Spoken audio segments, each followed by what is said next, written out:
ஜனவரி 31 மாதத்தினுடைய கடைசி நாள் 2026 புதிய ஆண்டு துவங்கி ஒரு மாதம் முடிவுக்கு வந்திருக்கிற இந்த வேளையில் இறைவன் இந்த மாதம் முழுவதும் கொடுத்திருக்கிற அனைத்து சந்தோஷங்களுக்காக, விழாக்களுக்காக, விடுமுறைகளுக்காக, மேலும் பணியின் மூலமாக கொடுத்த ஆசிரியருக்காக அவருக்கு நன்றி சொல்லுவோம். இன்றைய இறை வார்த்தையின் முதல் பகுதியில சாமுவேல் புத்தகம் 2வது அந்த புத்தகத்துல தாவீது செய்த பாவம் நாத்தான் தீர்க்கதரிசியினாலே நீ தவறளித்திருக்கிறாய் என்று சொல்லி அவருடைய பாவம் வெளிப்படுத்தப்படுகிறது.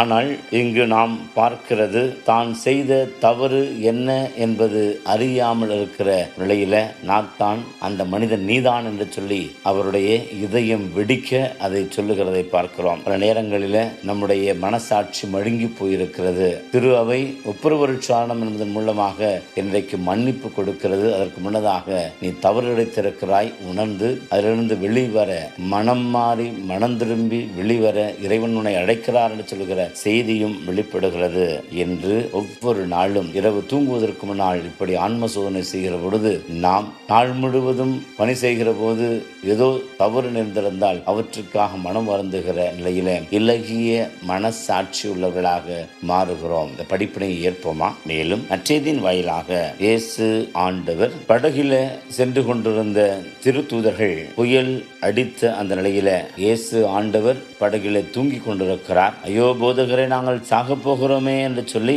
அவர்கள் அழுகிற பொழுது இயேசு கடலை நோக்கி இறையாதே, அமைதியாயிரு என்று சொல்லி கட்டளையிட கடல் கொந்தளிப்பு புயலும் அடங்குகிறது. இயேசுவோ அவர்களை நோக்கி கேட்கிறார், ஏன் அஞ்சுகிறீர்கள்? இன்னும் உங்களுக்கு நம்பிக்கை இல்லையா? இதுல விந்தை என்ன தெரியுமா? பல ஆண்டுகளாக மீன் பிடிக்கிற பணியை செய்து அவர்களுக்கு கடனுடைய இப்படிப்பட்ட விபரீதமான நிகழ்வுகள் எல்லாம் எப்படி அதை மேற்கொள்வது என்று தெரிந்திருக்க வேண்டும். ஆனால் தச்சனாகிய கிறிஸ்து அவர் இந்த கொந்தளிப்பையும் புயலையும் அடக்குகிற போது இயற்கையின் மீது வல்லமை கொண்டவராக இயேசு இருக்கிறார் என்பது ஒரு பக்கம். மேலும் இயேசு ஆண்டவர் இப்படிப்பட்ட நிகழ்வு மூலமாக தனது வல்லமையை வெளிப்படுத்தி தான் கடவுளுடைய மகன் என்பதை வெளிப்படுத்துகிற பொழுது அவரை புரிந்து கொள்ளுகின்ற வாய்ப்பு சீடர்களுக்கு கொடுக்கப்படுகிறது.